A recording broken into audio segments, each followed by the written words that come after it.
নমস্কাৰ বন্ধু বান্ধৱীসকল। তো আমাৰ কাৰণে বহুত ভাল খবৰ যে যি পোষ্ট ওলাইছে যে ৪৬,০০০ অগ্নিবীৰ। তো আমাৰ অসমৰ পৰা যি ল'ৰা ছোৱালী চাকৰি পায় আৰু অগ্নিবীৰত, তো তেওঁসকলে ৪ বছৰ চাকৰি কৰি আহি কিনে আকৌ অসম আৰক্ষীত যোগদান কৰিব পাৰিব। তো আমাৰ এইটো বহুত ভাল খবৰ। তো মুখ্যমন্ত্ৰী মহোদয় নিজে কৈছে, আপোনালোকে শুনক।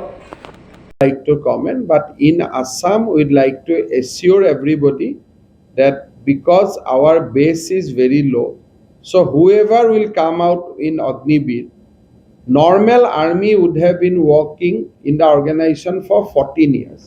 Now, Agnibir plus Assam police, it will take them to 60 years.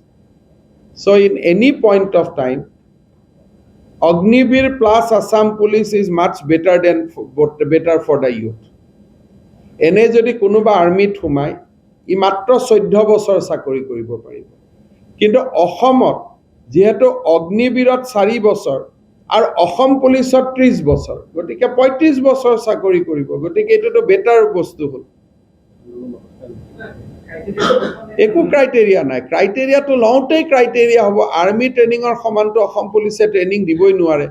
গতিকে ইমান ভাল ট্ৰেইনিং হৈ ল'ৰা 27 বছৰত উভতি আহিব, আৰামত আহি অসম পুলিচত কাম কৰিব, 60 বছৰলৈকে থাকিব।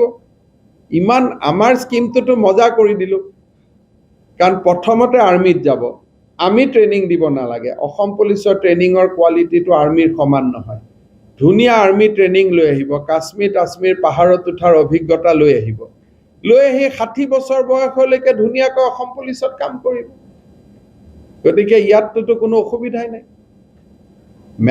আৰু যদি এই সূত্ৰে অলপ যদি আৰ্মিত ল'ৰা বেছিকৈ সোমায় অসমৰ, এইটো আমাৰ কাৰণে ভাল, কাৰণ আৰ্মিত আমাৰ ল'ৰা নাযায়।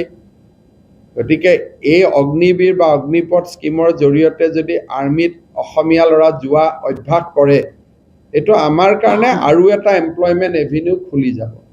আৰু তাৰোতো 25% আৰ্মিত সোমায়ে থাকিব। গতিকে ইয়াততো অসমততো এইটো লৈ কোনো কথা নাই।